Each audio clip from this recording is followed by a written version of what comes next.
नमस्कार दोस्तों, आपका स्वागत है एक और नए वीडियो में। दोस्तों, मैं आज आप लोग के बीच एपीओ सप्लीमेंट्री पेपर जो दिनांक 1/6/2025 को हुआ था, उसका पार्ट 2 में वीडियो लेके आज आया हूँ। जो लोग पार्ट 1 नहीं देखे होंगे वो लोग हमारे चैनल पर जाके देख सकते हैं। तो चलिए पार्ट 2 स्टार्ट करते हैं। Under the railway servant hours of works and period of rest rules 2005, what is the standard hours of duty prescribed for intensive category employees per week. Railway सेवक कार्य के घंटे और विश्राम की अवधि नियम 2005 के अंतर्गत प्रति सप्ताह गहन श्रेणी के कर्मचारियों के लिए निर्धारित ड्यूटी के मानक घंटे क्या है। तो इंटेंसिव कैटेगरी के लिए हमारा कार्य के घंटे जो एक सप्ताह में होगा वो 42 आवर्स का होगा, और कंटिन्यूस के लिए हमारा 48 आवर्स का होगा, और इसेंशियल इंटरमीडिएट के लिए हमारा 48+12 और 48+24 जैसा भी कंडीशन हो उसके अनुसार होगा। तो यहाँ पे इंटेंसिव का पूछा जा रहा है, तो यहाँ पे इंटेंसिव का हमारा 42 आवर्स हो जाएगा। आंसर हमारा 42 आवर्स हो जाएगा। नेक्स्ट क्वेश्चन चलते हैं। Act apprentice, what is the weekly hours of works of a trade apprentice undergoing practical training in railways including the time spent on related instruction. Railway में व्यावहारिक प्रशिक्षण प्राप्त करने वाले ट्रेड अप्रेंटिस का साप्ताहिक कार्य घंटे क्या है, जिसमें संबंधित अनुदेश पर खर्च किया गया समय भी शामिल है। तो हम लोग ट्रेड अप्रेंटिस से रिलेटेड हम लोग एक सर्कुलर देखे थे, उसमें आवर्स ऑफ वर्क्स के बारे में बताया गया है। The weekly hours of works of a trade apprentice while undergoing practical training shall be as follows namely. तो यहाँ पे दिया गया है कि the total numbers of hours per week shall be 42 to 48 hours including the time spent on related instruction. तो ये हमारा आंसर हो जाएगा 42 आवर्स से 48 आवर्स। तो यहाँ पे ऑप्शन नंबर ए हमारा सही हो जाएगा, 42 hours to 48 hours. Next question पे चलेंगे। When a railway servant is selected to other central government department on the basis of the forwarding of his application, under what circumstances his request for retention of lien can be considered? एक railway कर्मचारी है, उसने किसी अन्य central government department में application forward किया गया है, तो उसका रिटेंशन लियन करने के बारे में यहाँ पे पूछा गया है। तो नॉर्मली जब भी कोई परमानेंट रेलवे कर्मचारी किसी दूसरे गवर्नमेंट के लिए आवेदन आपंतित करता है, तो उसका लियन 2 साल के लिए, अगर उसका वहाँ पे सिलेक्शन हो जाता है तो जनरली 2 साल के लिए उसका लियन बरकरार रखा जाता है पेरेंट कैडर में। और 2 साल के बाद भी अगर उसका वहाँ पे ऑब्जर्वेशन नहीं होता है तो 1 साल के लिए और जनरली बढ़ाया जाता है उसका रिटेंशन लियन बरकरार रखने के लिए। तो हम लोग यहाँ पे ऑप्शन देखते हैं, temporary railway servant with less. Temporary railway servant के मामले में हम लोग लियन बरकरार नहीं रखते हैं यदि उसका सेवा 2 साल से कम हो, तो उसका लियन हम लोग तुरंत खत्म कर देते हैं। दूसरा ऑप्शन हम लोग देखते हैं, permanent railway servant on selection on the basis of his application for post in other central government department office, lien में be retained in the parent department for a period of 2। ये हमारा option सही है। Permanent railway कर्मचारी के मामले में हम लोग लियन 2 साल के लिए बरकरार रख सकते हैं। यदि 2 साल के बाद भी उसका वहां पे ऑब्जर्वेशन नहीं होता है तो हम लोग 1 साल के लिए और लियन को बढ़ा सकते हैं। When a permanent railway servant has joined a department office where he is not confirmed within a period of 2 years due to some reason, he may be in exceptional cases be permitted to retain the lien in the parent department for 1 more year। ये भी हमारा option सही है।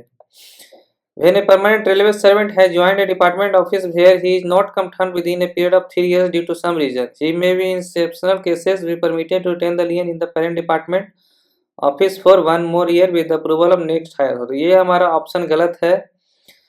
उसका generally लियन को retain 2 साल तक रख सकते हैं और एक्सेप्शनल केस में 1 साल के लिए और बढ़ा सकते हैं।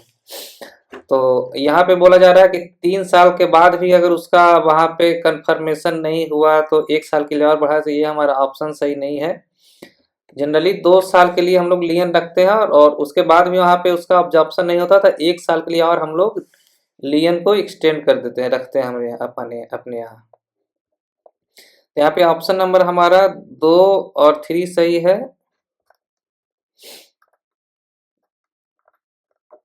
एक भी हमारा सही है, टेम्पोररी रेलवे सर्वेंट के मामले में हम लोग उसको लियन रिटेन नहीं कर सकते। ऑप्शन नंबर 1, 2 और 3 सही है, 4 गलत है। नेक्स्ट क्वेश्चन चलेंगे।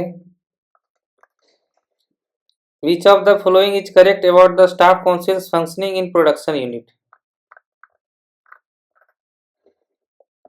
यहाँ पे स्टाफ काउंसिल के बारे में पूछा गया है। Elected members draft from as wide a range of different category of non gazetted staff as possible according to schedule draft by of the general manager or chief administrative officer. Nominated members will be gazetted or non-gazetted staff nominated by the GM or CA or such other officers as he may detail in this behalf. Co-opted members will be gazetted or non-gazetted railway servant nominated by GM or CA or other officer detailed by him in this behalf. All non-gazetted staff, excluding apprentice with more than 3 years continuous service, will be eligible for election to staff council. यहाँ पे staff council के बारे में हम लोग establishment rule में हम लोग देखेंगे स्टाफ काउंसिल के बारे में।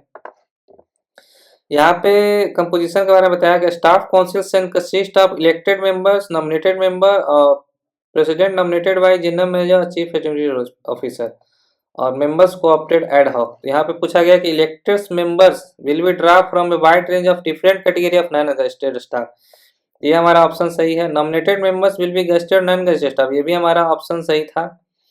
They will be nominated by general manager administrative as the office of, ये भी हमारा सही था। President who will gazetted railway servant will be nominated by general manager और चीफ एडमिनिस्ट्रेटिव, ये हमारा ऑप्शन देख लेते था कि नहीं।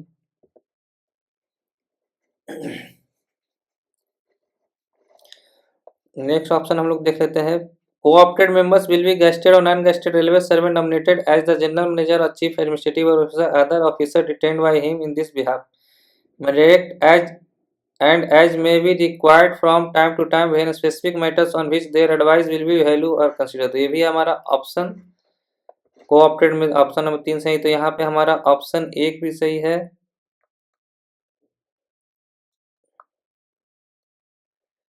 3 भी सही है, 4 भी सही है। हम लोग देख लेते हैं 1 3 4 नहीं, तो हमारे यहाँ पे 2 भी ऑप्शन सही हो जाएगा। ऑप्शन नंबर 1 2 3 4 ऑल भी सही है। यहाँ पे all the given options are correct.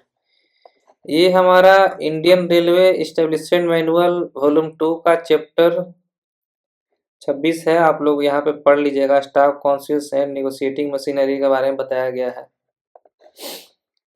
Next question चलेंगे हम लोग। The grants awards from the compassionate fund of government of India can be sanctioned subject to fulfillment of each of the following condition। compassionate fund of government of India के मत से जो भी अनुदान दिया जाता है उसके बारे में कुछ कुछ कंडीशन है, तो यहाँ पे हम लोग देख लेंगे। यहाँ पे हमारा Indian railway establishment code volume 1 के अपेंडिक्स 3 में compassionate fund of the government of India के बारे में बताया गया है। Condition for the grant of award, इसी के बारे में हम लोग यहाँ पे पूछा जा रहा है कि ग्रांट है तो उसका कंडीशन क्या क्या हो सकता है। यहाँ पे है grants from the fund are restricted to case of an exceptionally deserving character where the family is left in indigent circumstances. तो यहाँ पे हमारा ऑप्शन देख लेते हैं कौन सा सही है।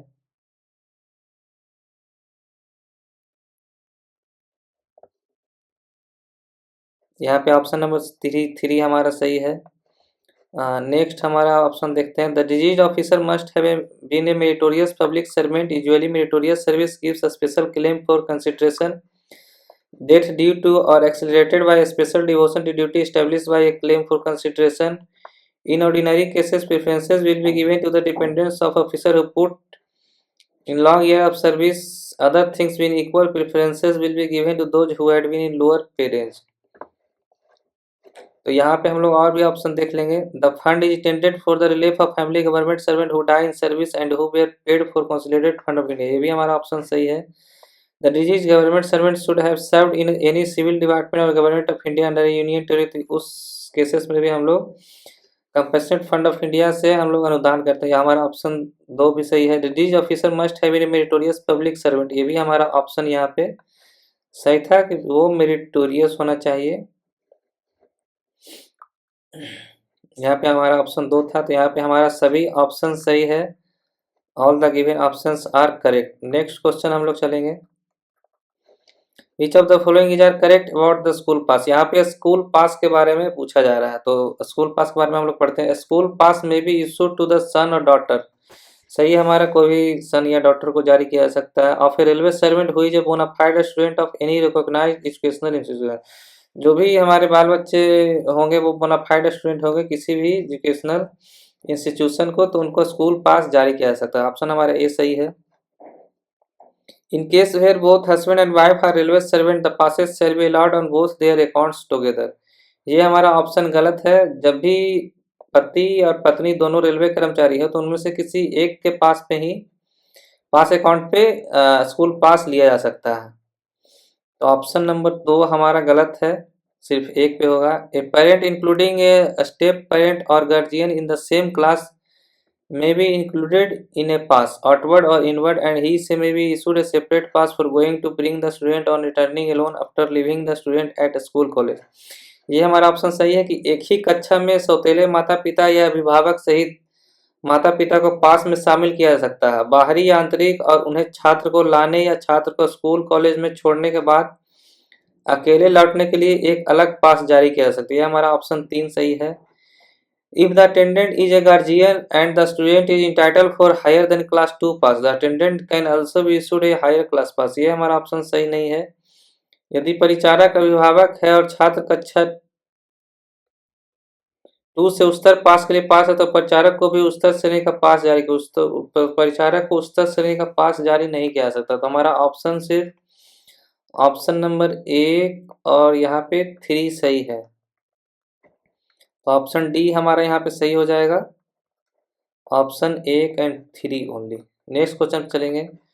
For considering the request of railway employ for inter railway on request transfer, general managers of general railway production unit have been vested with the powers to enhance the minimum required condition of completion of 5 year service up to maximum of years. Inter railway transfer के अनुरोधों पर विचार करने हेतु zonal railway उत्पादन इकाइयों के महाप्रबंधकों को 5 वर्ष की सेवा पूरा करने की न्यूनतम आवश्यक शर्त को अधिकतम कितने वर्षों तक बढ़ाने की शक्तियां प्रदान की। तो ये हमारा 5 साल से 10 साल कर दिया गया। तो यहाँ पे ऑप्शन नंबर ए हमारा सही हो जाएगा, 10 ईयर्स। नेक्स्ट क्वेश्चन चलेंगे। Railway officers who is working in Trivandrum division of southern railway at Thiruvananthapuram has been transferred to North East Frontier Railway at Guwahati, which is located at a distance of 3433 km away on administrative grounds, and the officer has been permitted to travel by air flight. What is the joining time admissible to that railway officer? जब भी किसी कर्मचारी या officer का administrative ground पे transfer होता है तो उसे ज्वाइनिंग टाइम लीव प्रदान किया जाता है। तो यदि 1000 किलोमीटर तक ट्रांसफर हुआ तो उस केस में 10 दिन का लीव प्रदान किया जाएगा, और 1000 से 2000 किलोमीटर के बीच में हो तो 12 दिन का ज्वाइनिंग लीव प्रदान किया जाएगा, और 2000 से अगर ऊपर हो तो 15 दिन का लीव प्रदान किया जाता है। और यदि 2000 किलोमीटर से अधिक पे ट्रांसफर हुआ परंतु वहाँ पे ऑफिसर्स या जो भी रेलवे कर्मचारी हैं वो बाय एयर वहाँ पे ज्वाइन करने के लिए जा रहे हैं, तो उस केस में 12 दिन का ही ज्वाइनिंग लीव प्रदान किया जाता है, ना कि 15 दिन का। तो यहाँ पे कंडीशन है 2000 किलोमीटर से अधिक है और बाय एयर ट्रेवल जा रहा है, तो यहाँ पे हमारा 12 दिन का ज्वाइनिंग लीव प्रदान किया जाएगा। ऑप्शन नंबर बी हमारे यहाँ सही हो जाएगा, 12 डे। नेक्स्ट क्वेश्चन चलेंगे। Which of the following is are correct about the eligibility of railway servant for composite transfer grant? यहाँ पे CTG के बारे में कुछ पूछा जा रहा है। तो CTG will be admissible even if there is no change in the residence of the railway servant as a result of transfer। तो यहाँ पे हमारा ऑप्शन ये गलत है। CTG तभी मिलता है जब कर्मचारी का जो भी रेसिडेंस हो उसमें परिवर्तन हुआ हो। यहाँ पे बोल रहा है नो चेंज, तो यहाँ पे हमारा ऑप्शन 1 गलत हो जाएगा। In the absence of any positive mention in the order of transfer that the transfer is at the request of the employer or that it is for a period less than 180 days, the transfer order should be deemed to carry the sanction of competent authority for payment of CTG। यहाँ पे हिंदी में हम लोग देख लेते हैं। स्थानांतरण के आदेशों में इस बात का कोई सकारात्मक उल्लेख न होने पर कि स्थानांतरण कर्मचारी के अनुरोध पे है, मतलब स्थानांतरण आदेश में इस तरह का कोई भी बात नहीं लिखा गया है कि कर्मचारी का स्थानांतरण जो है वो स्वयं के अनुरोध पे है या यह 180 दिनों से कम अवधि के लिए है। स्थानांतरण आदेशों को सीटीजी के भुगतान के लिए सक्षम पदाधिकारी की मंजूरी माना जाना चाहिए। तो यहाँ पे ऑप्शन हमारा बी सही है। जब भी यहाँ पे ऑफिस ऑर्डर में, ट्रांसफर ऑर्डर में इस तरह की बातें हो तो वहाँ पे सीटीजी सक्षम प्राधिकारी की मंजूरी से दे दिया जाना चाहिए। आयकर की गणना के प्रयोजन के लिए सीटीजी को आय में नहीं माना जाएगा। The CTG shall not be treated as income for the purpose of computation of income tax. ये हमारा ऑप्शन सही है। जो भी सीटीजी मिलता है वो इनकम टैक्स के दायरे में नहीं आता है। सेवानिवृत्त रेलवे कर्मचारी को सीटीजी देय होगा यदि वह अपनी सेवानिवृत्ति के बाद अपने परिवार के किसी सदस्य के नाम पर नियमित रेलवे आवास में रहना पसंद करता है। यहाँ पे ऑप्शन हमारा, यहाँ पे रेसिडेंस चेंज नहीं हो रहा, तो इस केस में सीटीजी दे नहीं होगा। सीटीजी जब भी दे होगा जब हमारा रेसिडेंस में परिवर्तन हो। तो यहाँ पे ऑप्शन नंबर 4 भी हमारा गलत है। यहाँ पे हमारा ऑप्शन 1 गलत था, 2 हमारा सही है और 3 सही है। ऑप्शन नंबर 2 और 3 are only correct. Option number C हमारा सही हो जाएगा। नेक्स्ट क्वेश्चन चलेंगे। What is the maximum age up to which the chief information commissioners can hold their office. मुख्य सूचना आयुक्त एवं सूचना आयुक्त अपने पद पर अधिकतम कितनी आयु तक रह सकते हैं। तो ये भी जो भी पोस्ट है ये रिटायरमेंट वाला पोस्ट है। तो मैक्सिमम 65 वर्ष तक वो इस पद पे कार्यभार ग्रहण किए रह सकते हैं। 65 साल के बाद वो सेवानिवृत्त हो जाते हैं। यहाँ पे ऑप्शन नंबर बी हमारा हो जाएगा 65 वर्ष। नेक्स्ट क्वेश्चन चलेंगे। In recruitment to railway how many years have been granted as upper age relaxation for the candidates belonging to schedule caste schedule tribe. जो भी SC/ST कैंडिडेट है उन्हें भर्ती में 5 साल की ऊपरी आयु सीमा में छूट दिया जाता है। तो यहाँ पे ऑप्शन नंबर हमारा हो जाएगा option number D 5 years. Next question चलेंगे। Central government employ including railway employ donating their organ to another human being is entitled for how many days of special casual leave. Railway कर्मचारियों सहित केंद्र सरकार के कर्मचारी किसी अन्य इंसान को अपना अंग दान करने पर अधिकतम कितने दिनों का विशेष आकस्मिक अवकाश के लिए हकदार होते हैं। तो उन्हें 42 डेज का ऑर्गन डोनेट करने के लिए 42 डे का स्पेशल कैजुअल लीव प्रदान किया जाता है।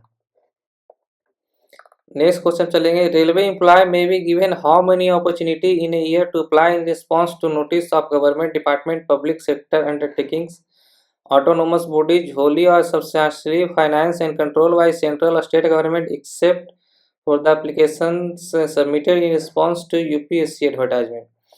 कोई कर्मचारी यदि ओपन रिक्रूटमेंट के आधार पे ओपन भर्ती से कोई भी अगर आवेदन अप्लाई करता है तो उसे 1 साल में 4 बार मौका दिया जाता है और यूपीएससी को मामले में ये 4 बार काउंट नहीं किया जाता है। यूपीएससी के लिए वो कितने ही बार 1 साल में एप्लीकेशन अप्लाई कर सकता है।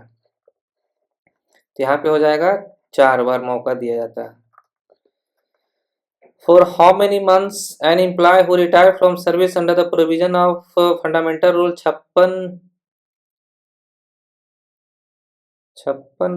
J होना चाहिए may be permitted to retain the railway quarters during the period of earned leave on payment of normal rent।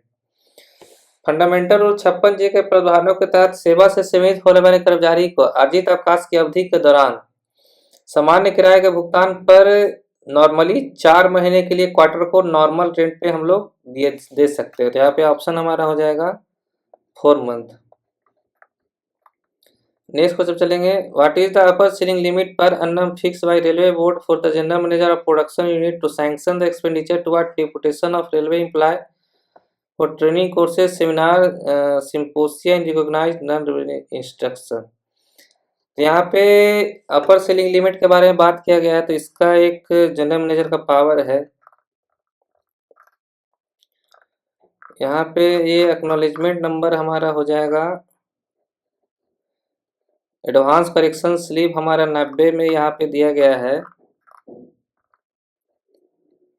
The sanction of expenditure on deputation of railway employ for training courses seminar symposia in recognised non railway institution in excess of ₹1 crore in a year for zonal railway and ₹8 lakh in a year for production unit।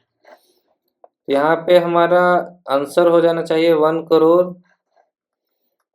तो यहाँ पे answer दिया गया है 40 लाख। शायद ये rule update हो गया होगा, इसका मैं बाद में आपको सॉल्यूशन बताऊंगा। In railway, when the wrongful excess payment has been made to a railway employee who among the following has got power to record sanction for waiver from the recovery of overpayment greater than res 2 lakh. Railway में जब किसी railway कर्मचारी को गलत या अधिक भुगतान किया जाता है तो निम्नलिखित में से किसे 2 लाख रुपए से अधिक के ओवर पेमेंट की वसूली से छूट देने की शक्ति प्राप्त है। जब भी इस तरह का केस हो तो 2 लाख तक का अगर वसूली से छूट देना तो उसके लिए चेयरमैन रेलवे बोर्ड सक्षम है, और 2 लाख से अधिक का अगर पेमेंट वसूली की छूट में देना है तो उसके लिए हमारा वित्त विभाग, व्यय वित्त विभाग को पावर दिया गया है। तो यहाँ पे ऑप्शन नंबर सी हमारा department of expenditure, option number C हमारे यहाँ पे सही हो जाएगा। डिपार्टमेंट ऑफ एक्सपेंडिचर, वित्त मंत्रालय, व्यय विभाग।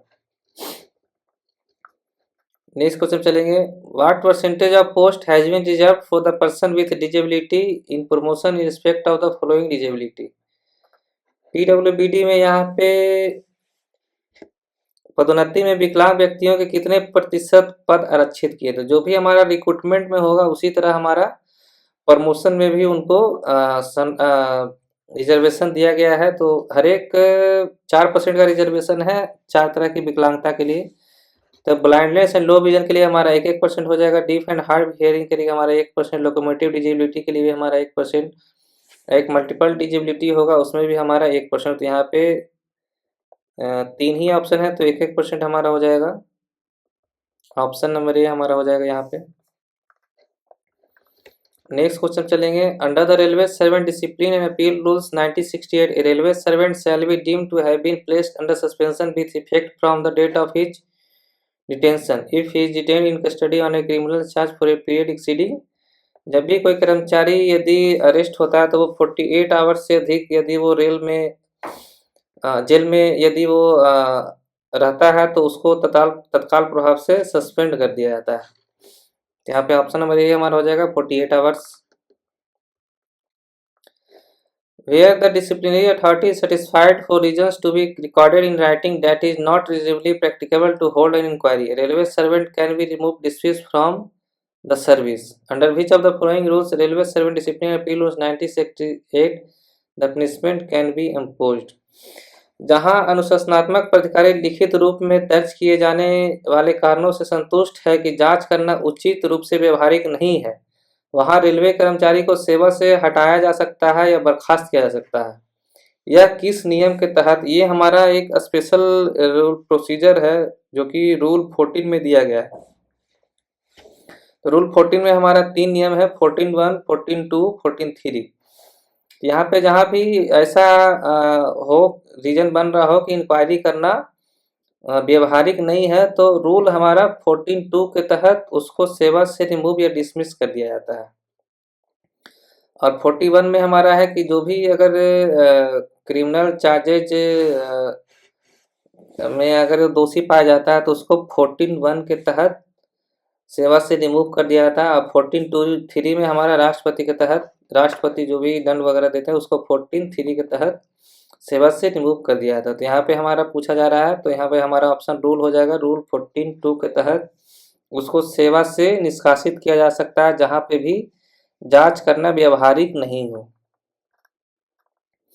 नेक्स्ट क्वेश्चन चलेंगे। Railway servant has been convicted by a court of law on the charge of murdering an outsider, which of the following can be imposed against the railway servant. यहाँ पे पूछा जा रहा है कि एक कोर्ट के द्वारा मर्डर के आरोप में दोषित किया गया है तो उसको कौन सा रेलवे सर्वेंट पे सजा दे सकते हैं। तो इसको रूल हमारा 14(1) के तहत सर्विस से रिमूव कर सकते हैं, परंतु 14(1) में हमें उसको शो कॉज नोटिस देना अनिवार्य है।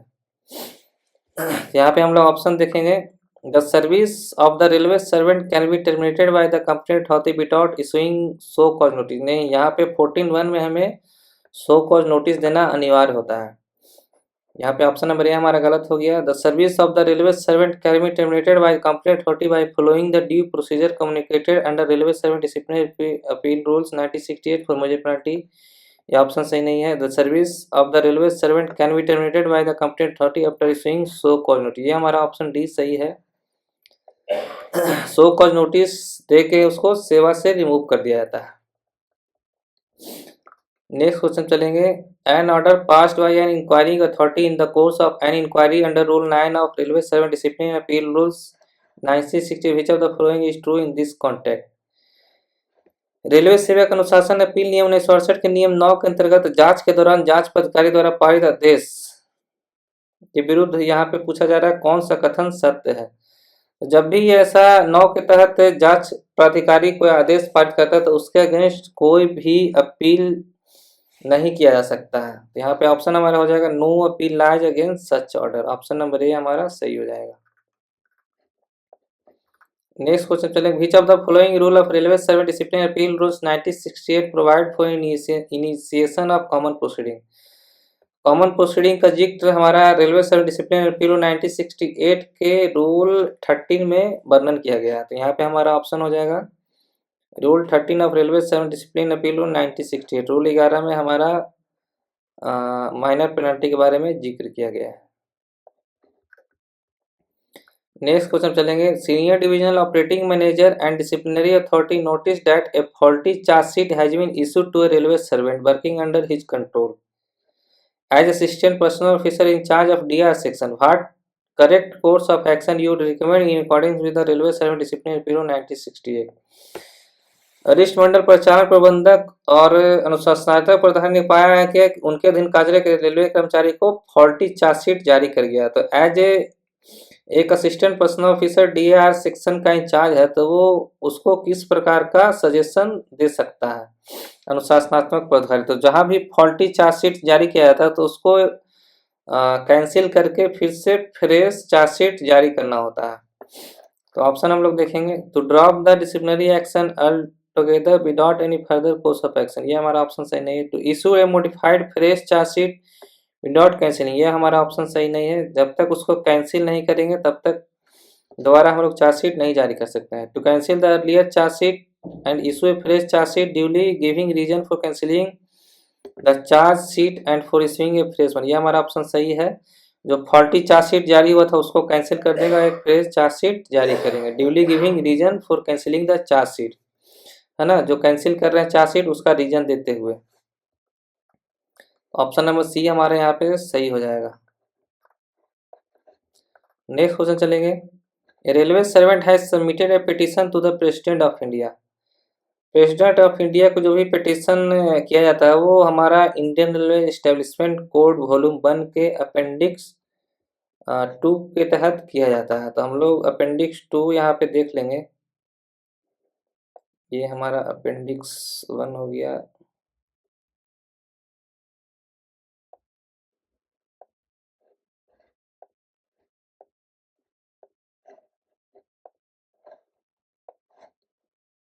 यहाँ पे अपेंडिक्स 2 हम लोग देख लेते हैं। ये अपेंडिक्स 1 ही खुल रहा है। तो यहाँ पे हम लोग देख लेंगे क्या क्या है ऑप्शन में। The petition related to a subject on which the prescribed authority is competent to pass order and no application for redress has been made by the petitioner. ये ऑप्शन देख लेता हूँ। A previous petition from the petitioner on the same subject had been disposed of by the president and the petition disclose no new facts on circumstances which afford grounds for a reconsideration of the matter. The petition is a representation against the discharge or termination of service by competent authority of the petitioner having been appointed on probation. The petition is a representation against a decision which is declared to be final by any law or statutory rule. यहाँ पे option हम लोग देख लेंगे। यहाँ पे option हमारा all the given options are correct है। ये हमारा अपेंडिक्स 2 में जो भी हमारा पिटीशन दायर करना होता है प्रेसिडेंट ऑफ इंडिया के तो उसमें क्या क्या प्रावधान दिया गया उसके बारे में हम लोग उसमें जिक्र किया गया है कि किस किस परिस्थिति में हम लोग पिटीशन जो है उसको रोक सकते हैं। तो हमारा आप लोग अपेंडिक्स 2 आप लोग पढ़ लीजिएगा, उसमें अच्छे से बताया गया है। नेक्स्ट क्वेश्चन चलते हैं, which rule of railway service discipline appeal rule 1968 communicate the procedure for imposing major penalty 1968 के किस नियम में दिया है? तो रूल 6 में हमारा दंड के बारे में है, रूल 9 में हमारा मेजर पेनाल्टी के बारे में जिक्र किया गया है। तो यहाँ पे ऑप्शन सी हमारा सही हो जाएगा, रूल 9। नेक्स्ट क्वेश्चन चलेंगे, railway servant has been placed under deemed suspension following his arrest and imprisonment, later on he has been released on bail in accordance with rule 5(5)(a) of railway servant disciplinary appeal 1960, which of the following is correct? एक railway कर्मचारी को गिरफ्तार किया गया था और कारावास के बाद मान्य निलंबन के तहत रखा गया, डीम्ड सस्पेंशन। बाद में उसे जमानत पर रिहा कर दिया गया। तो हम लोग railway servant discipline appeal rule 1968 के रूल 5 के तहत क्या उसको कर सकते हैं? तो यहाँ पे ऑप्शन हम लोग देखेंगे, when the complaint authority decide to continue the suspension separate order placing the employee under normal suspension shall be issued. यहाँ पे कोई भी अलग तरीके से हम लोग सस्पेंशन ऑर्डर जारी नहीं करेंगे, ये हमारा ऑप्शन गलत है। The suspension order shall continue to remain in force until it is notified और revoke by authority competent to do, ये हमारा ऑप्शन सही है। या तो कॉम्पिटेंट अथॉरिटी सस्पेंशन को रिवोक कर दे या मॉडिफाई कर दे, ये हमारा ऑप्शन सी सही है। On releasing on bail the deep suspension of the railway servant shall get revoked on its own, खुद से रिवोक सस्पेंशन कभी नहीं होता है। तो ऑप्शन नंबर सी हमारे यहाँ पे सही है। डीआर रूल में भी हम लोग देख लेते हैं रूल 5 में क्या है वर्णन।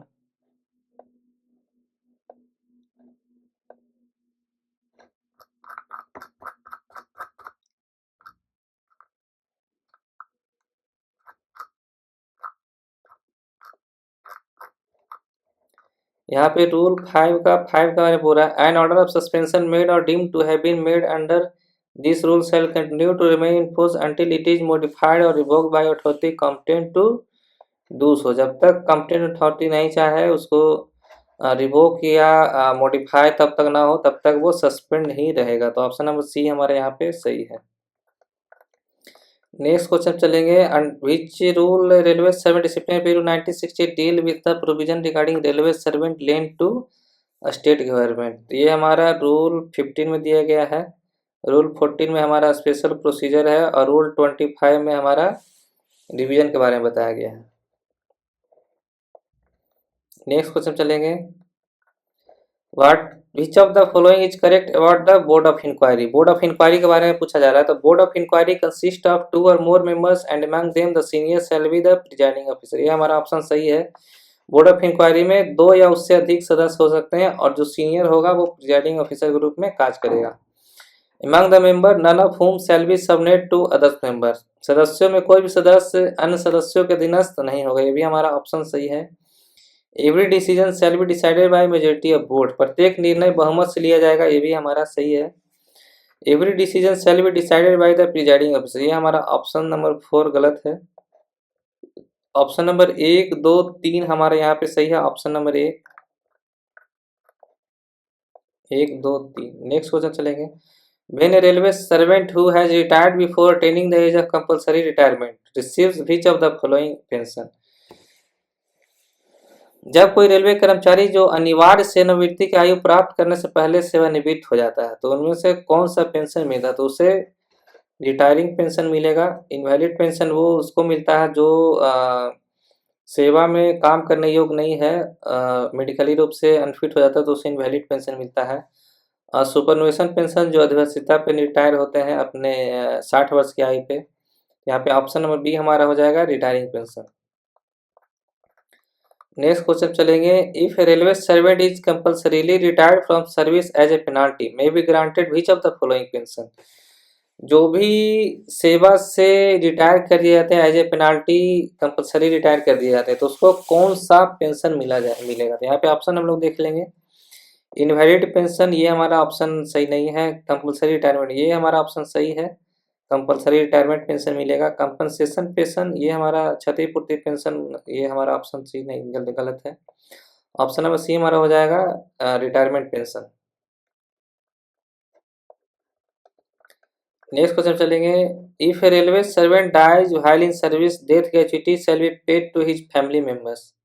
If the qualifying service is 11 years और more but less than 20 years, तो उसको कितना एमोलमेंट्स मिलेगा। तो हम लोग एमोलमेंट्स के बारे में देख लेते हैं। यहाँ पे डेथ ग्रेचुइटी के बारे में बोलेगा कि लेस देन 1 ईयर सर्विस, तो उसको 2 टाइम्स ऑफ एमोलमेंट्स मिलेगा। 1 ईयर और more but less then 5 year तो 6 टाइम। अगर यहाँ पे हमारा ऑप्शंस था 11 ईयर्स और more but less than 20 years, तो उसको 20 टाइम्स ऑफ एमोलमेंट्स प्रदान किया जाएगा। यहाँ पे हमारा ऑप्शन नंबर ए हो जाएगा 20 टाइम्स ऑफ मंथली एमोलमेंट्स। बार बार इस तरह के क्वेश्चंस एग्जाम में आते हैं, तो इसको आप लोग याद कर लीजिएगा। Death gratuity. नेक्स्ट क्वेश्चन चलेंगे। Who among the following has been vested with the right of withholding or withdrawing a pension or gratuity or both, either in full or in part, whether permanently or for a specified period? Pension को रोकने का अधिकार यहाँ पे पूछा गया किसको, तो पेंशन रोकने का अधिकार सिर्फ प्रेसिडेंट को ही है। यहाँ पे ऑप्शन नंबर बी हमारा हो जाएगा प्रेसिडेंट। नेक्स्ट क्वेश्चन चलेंगे। What is quantum of additional pension family pension available to the all pensioner family pensioner when they cross the age of 18 years to less than 85 years. जब भी pensioner 80 वर्ष से उम्र अधिक पार कर लेता है परंतु 85 साल से कम, तो उसको एडिशनल पेंशन के रूप में 20% प्रदान किया जाता है। यहाँ पे हमारा ऑप्शन नंबर ए हो जाएगा 20% of revised basic pension family pension. इसी तरह अगर वो 85 साल से पार कर गया परंतु 90 साल से कम हो तो उसका 30%। इसी तरह 100 वर्ष तक के दिया जाता है 100% तक। नेक्स्ट क्वेश्चन चलेंगे। What is the quantum of additional pension family pension available to the all pensioner family pensioner when they cross the age of 95 years to less than 100 years. तो हमारा 80 साल पार होने पे हमें 20% दिया जाता है, 85 साल पार होने पे 30%, और 90 साल पार होने पे 40% और 95 साल पास होने पे 50%। तो यहाँ पे 95 साल पास हो गया है, पार कर गया है, 7 साल से कम है तो 50% दिया जाएगा। यहाँ पे हो जाएगा 50% of revise basic pension family pension. और यदि 100 पर से अधिक हो गया हो तो 100% रिवाइज बेसिक पेंशन उसको प्रदान किया जाएगा। What is the minimum educational qualification prescribed for recruitment from open market to technician grade 3rd post? तो टेक्नीशियन ग्रेड 3rd पोस्ट के लिए ओपन मार्केट से जो भी भर्ती किया जाएगा उसके लिए मिनिमम एजुकेशनल क्वालिफिकेशन पूछा गया है। ये बार बार रेलवे बोर्ड से हमेशा नियम जारी होते रहते हैं मिनिमम एजुकेशनल क्वालिफिकेशन के बारे में। यहाँ पे टेक्नीशियन ग्रेड 3rd के बारे में पूछा गया है, तो यहाँ पे हो जाएगा ITI होना जरूरी है। यहाँ पे हो जाएगा एक्ट अप्रेंटिस या ITI in relevant trade. Option number B हमारा हो जाएगा। नेक्स्ट क्वेश्चन मिलेगा। What is the upper limit for commutation of pension with effect from 1/1/96 in the case of railway servant who retiring from service on or after 1/1/96। 1/1/96 के बाद जो भी railway कर्मचारी retire हुए हैं तो पेंशन का संरक्षीकरण का अधिकतम कितना सीमा है, तो पेंशन का मैक्सिमम 40% वो कम्यूट करा सकते हैं। ऑप्शन नंबर हमारा ए हो जाएगा। नेक्स्ट क्वेश्चन चलेंगे। In which of the under mention circumstances commutation of pension is permissible only after the medical examination has been conducted.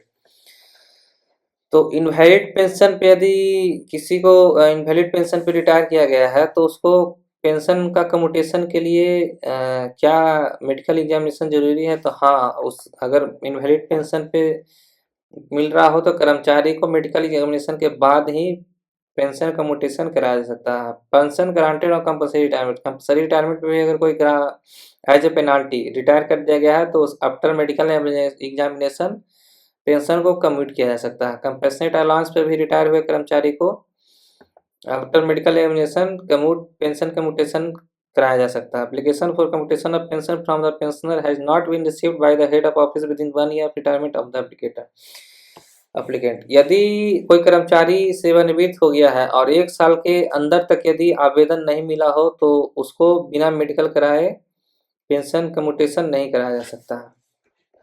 तो सभी मामले में मेडिकल एग्जामिनेशन जरूरी है। यहाँ पे all the given options are correct हो जाएगा। नेक्स्ट क्वेश्चन चलेंगे। With regard to the commercial employment after retirement the word commercial employment exclude which of the following category.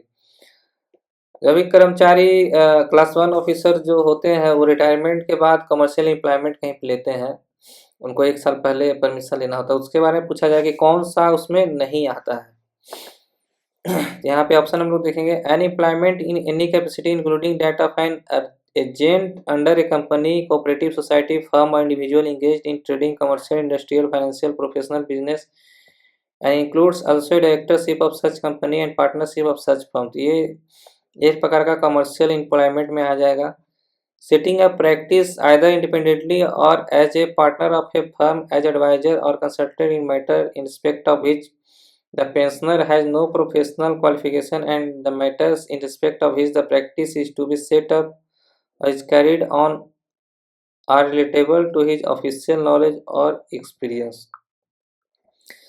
स्वतंत्र रूप से या किसी फर्म के भागीदार के रूप में उन मामलों में सलाहकार या परामर्शदाता के रूप में प्रैक्टिस स्थापित करता है तो उसे भी कमर्शियल एम्प्लॉयमेंट के रूप में माना जाता था। ऑप्शन नंबर बी भी हमारा सही है। To undertake work involving liaison और कॉन्टैक्ट विद ऑफिसर और ऑफिसर्स ऑफ द गवर्नमेंट, सरकार के कार्यालयों या अधिकारियों के साथ संपर्क से जुड़े काम करना, तो ये भी हमारा कमर्शियल एम्प्लॉयमेंट के दायरे में आता है। केंद्र सरकार या राज्य सरकार के पूर्ण या आंशिक रूप से स्वामित्व या नियंत्रण वाले किसी कॉर्पोरेट न्याय के तहत रोजगार करना, ये कमर्शियल एम्प्लॉयमेंट के दायरे में नहीं आता है। तो ऑप्शन नंबर डी हमारा एक्सक्लूड कर दिया जाएगा। ऑप्शन नंबर 4 हमारा हो जाएगा। नेक्स्ट क्वेश्चन चलेंगे, which of the following is are not correct with regard to standards of financial propriety. यहाँ पे फाइनेंशियल प्रोप्राइटी का रूल है, हर एक एग्जाम्स में पूछा जाता है। तो यहाँ पे 4 तरह के रूल है। रूल 17 में यहाँ पे बताया गया है, every officer is expected to exercise the same vigilance in respect of expenditure incurred from public money as a person of ordinary prudence would exercise in respect of expenditure on his own. The expenditure should not prima facie be more than the occasion. यहाँ पे more than occasion नहीं होना चाहिए। The expenditure should not be prima facie more than the occasion demands. Option number हमारा सही है। No authority should exercise its power of sanctioning to pass an order which will be directly और indirectly to its own advance. कोई भी अधिकारी इस तरह का एक्सरसाइज पावर का एक्सरसाइज नहीं करेगा जो भी व्यय उसके डायरेक्ट प्रत्यक्ष या अप्रत्यक्ष रूप से खुद के फायदे के लिए हो। तो ये भी हमारा ऑप्शन सही है। Public money should not be utilised for the benefit of a particular person और section of the community. Public money को पर्टिकुलर पर्सन के लाभ के लिए भी यूटिलाइज नहीं करना चाहिए। The amount of allowance such as travelling allowance granted to meet expenditure of a particular type should be so related that the allowance are on the whole source of profit to the recipient. The amount of allowance such as travelling allowance granted to meet expenditure of a particular type should be so regulated that the allowance are on the whole source of profit to the recipient। ये भी हमारा option गलत है, उसका profit का source नहीं होना चाहिए। किसी विशेष प्रकार के व्यय को पूरा करने के लिए दिए जाने वाले भत्ते जैसे यात्रा भत्ते इस प्रकार के विनियमित होने चाहिए कि भत्ते कुल मिलाकर प्राप्तकर्ताओं के लाभ के स्रोत हों, स्रोत नहीं होना चाहिए। ये हमारा ऑप्शन जो है करेक्ट नहीं है। तो 4 हमारा ऑप्शन 1 हो जाएगा। ऑप्शन कोई भी सही नहीं है। None of the given options is correct। 1, 2 हमारा ऑप्शन सही है, 3 भी हमारा सही था। यहाँ पे नॉट करेक्ट बोल रहा है, तो ये हमारा ऑप्शन नंबर 4 जो है करेक्ट नहीं है। यहाँ पे none of the given option is correct हो जाएगा। Which of the following is are correct about the function of the estimate committee। estimate committee के बारे में संबंधित कुछ यहाँ पे पूछा जा रहा है। यह रिपोर्ट करना कि अनुमानों में अंतर्निहित नीति के अनुरूप संगठन दस्ता या प्रशासनिक सुधार में किया मितव्ययता सुधार किए जा सकते हैं। प्रशासन में दस्ता और मितव्ययता लाने के लिए वैकल्पिक नीतियों का सुझाव देना। यह जांच करना क्या धनराशि अनुमानों में निहित नीति की सीमाओं के भीतर अच्छी तरह से रखी गई है और यह सुझाव देना कि अनुमानों को संसद में किस रूप में प्रस्तुत किया जाएगा। ये हम लोग आंसर देख लेते हैं। एस्टिमेट समिति का क्या क्या कार्य है। यहाँ पे आंसर हो जाएगा all the given options are correct. ये सभी जो काम है ये एस्टिमेट कमिटी का काम है, तो हम लोग इसको याद कर लेंगे। नेक्स्ट क्वेश्चन चलेंगे। A system of accounting and और reporting which as a primary feature exclude fixed cost from cost of sales, all such cost being grouped as periods cost with which fixed cost of administration and sales। ये accounts का part है, इसका answer हो जाएगा direct costing. यहाँ पे कुछ परिभाषा डायरेक्ट कॉस्टिंग के बारे में पूछा गया। लेखांकन और या रिपोर्टिंग की एक प्रणाली जो एक प्राथमिक विशेषता के रूप में बिक्री की लागत से निश्चित लागतों को बाहर करती है। ऐसे सभी लागतों को प्रशासन और बिक्री की निश्चित लागतों के साथ अवधि लागतों के रूप में समूहीकृत किया जाता है। इसका प्रभाव बिक्री से परिवर्तनीय लागतों को घटाने के बाद सकल मार्जिन नामक शेष राशि प्रदान करना है। यह मार्जिन उत्पादन दर से प्रभावित है जो पारंपरिक अवशोषण लागत के तहत सकल लाभ को प्रभावित करता है, उसे डायरेक्ट कॉस्टिंग बोला जाता है। आप लोग इसको रट लीजिएगा। डायरेक्ट कॉस्टिंग एक बैगन टर्न राउंड भी पूछा जाता है। बैगन टर्न राउंड क्या है? In major and minor heads of railway revenue the word Z refer to which of the following. Word Z X Y Z तीन है, जो एक्स है जो कोचिंग को डोनेट करेगा, वाई है जो गुड्स को डोनेट करेगा, और जेड है जो सन ड्राई को डोनेट करेगा। तो यहाँ पे जेड पूछा जाए तो सन ड्राई को डोनेट करेगा। यहाँ पे ऑप्शन सी हो जाएगा sundry other earnings. Next question चलेंगे। The revenue generated from transportation of railway material other than coal and coke comes under which of the following major head sub major head. Coal and coke हमारा goods earning में आ जाएगा। Option B हमारा हो जाएगा goods earning. ये सारे जो है हमारे finance Indian railway finance code में वर्णन किया गया है। चार्ज एक्सपेंडिचर के बारे में पूछ रहा है। The salary allowances and pension payable to और in respect of the controller and auditor general of India, उसका सैलरी जो भी होगा वो चार्ज एक्सपेंडिचर होता है। ऑप्शन नंबर ए हमारा सही है। Any sums required to satisfy any judgment decree और अवार्ड एनी कोर्ट, तो किसी न्यायालय किसी निर्णय डिक्री या पंचाट द्वारा पारित पंचाट को संतुष्ट करने के लिए आवश्यक कोई राशि होगा उसको भी चार्ज एक्सपेंडिचर के दायरे में बोला जाता है। Any other expenditure declared by the constitution और parliamentary by law to be so charge, तो भी हमारा चार्ज एक्सपेंडिचर आएगा। The estimates of expenditure charge upon the consolidated fund of India shall be submitted to the vote of parliament, ये हमारा charge expenditure के दायरे, ये हमारा वोटेड एक्सपेंडिचर के दायरे में आएगा। तो ऑप्शन नंबर 1, 2, 3 हमारा सही है। ऑप्शन नंबर 1, 2, 3 ऑप्शन डी हमारा सही हो जाएगा। नेक्स्ट क्वेश्चन चलेंगे। Which of the following is are correct consequent on the merger of railway budget with general budget. Railway budget को आम बजट में विलय करने के परिणाम स्वरूप इनमें से कौन सा कथन सही है? The demand for grant of ministry of railway has become an integral part of the general budget. The statement of budget estimate of Ministry of Railway has become an integral part of general budget. Both the demand for grant and the statement of budget estimate of Ministry of Railway has become an integral part। ये हमारा option number सी सही है। Rail मंत्रालय की अनुदान मांगे और budget अनुमान विवरण दोनों ही आम बजट का भिन्न अंग बन गया। Option number C. Next question चलेंगे।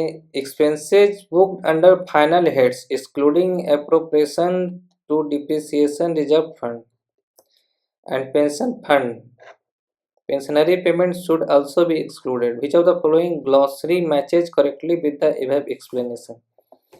यहाँ पे पूछा जा रहा है कि मूल्यह्रास आरक्षित निधि और पेंशन निधि के विनियोजन को छोड़कर अंतिम शीर्षों के अंतर्गत दर्ज व्यय के बारे में कौन सा स्पष्टीकरण। यहाँ पे हम लोग देख लेंगे आंसर क्या बोला जाता है इसको। यहाँ पे इसे ऑर्डिनरी वर्किंग एक्सपेंस साधारण कार्य व्यय इसे बोला जाता है।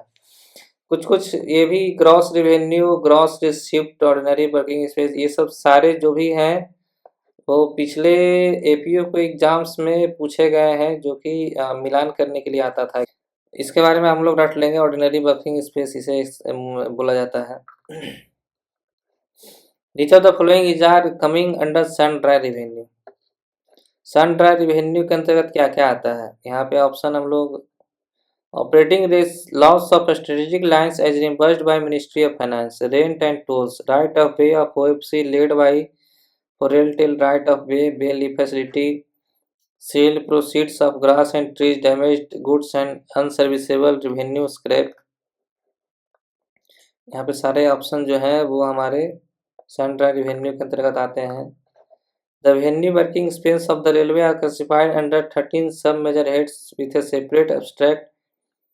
For each sub-major head, abstract J indicate which of the following. Abstract J जो हमारा है वो हमारा स्टाफ वेलफेयर एंड इम्यूनिटी के दायरे में आता है। हम लोग यहाँ पे abstract J देखेंगे, स्टाफ वेलफेयर एंड इम्यूनिटी। ये सारे जो abstract हैं पहले जो डिमांड हेड हुआ करते थे उसको अब abstract के रूप में बता दिया गया है। तो सारे बहुत इंपॉर्टेंट है, इसको हम लोग रट लेंगे, याद कर लेंगे।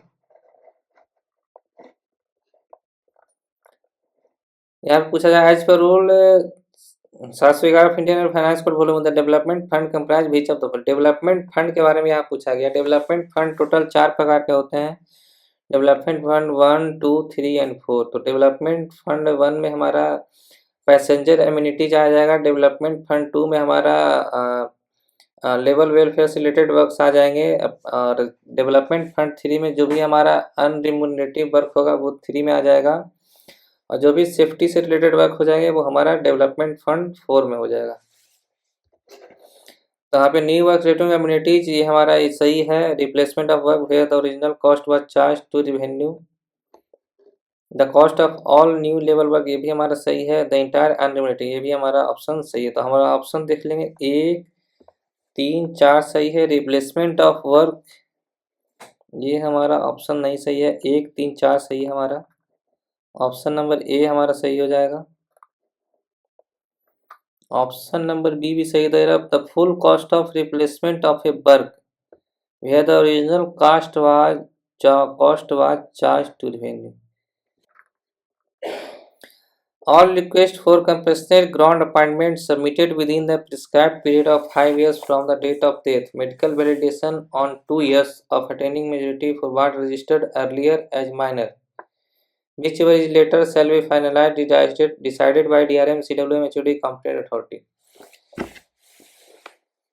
Who among the following is competent to approve the CGA cases which have been received beyond 20 years and up to 25 years?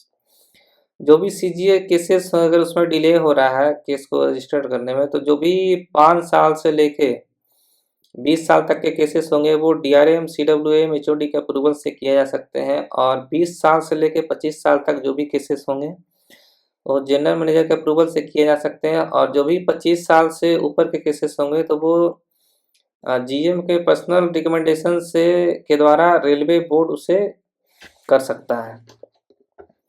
यहाँ पे हमारा हो जाएगा 20 से 25 साल के बारे में पूछा जा रहा है, तो हमारा जनरल मैनेजर हो जाएगा ऑप्शन नंबर बी, महाप्रबंधक महोदय। फाइनेंस का क्वेश्चन डील करने में थोड़ा सा अच्छा नहीं लगा, ये हमारा पार्ट नहीं है प्रोफेशनल सब्जेक्ट। तो ये हमारा सप्लीमेंट्री एग्ज़ाम जो कि दिनांक 1/6/2025 को हुआ था उसका ये सेकंड पार्ट था। दोस्तों आपको ये सॉल्यूशन कैसा लगा हो तो ज़रूर कमेंट करके बताएं।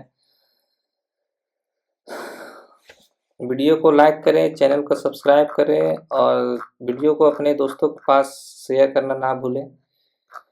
इसी के साथ मैं वीडियो को यहीं पे समाप्त करता हूँ। धन्यवाद।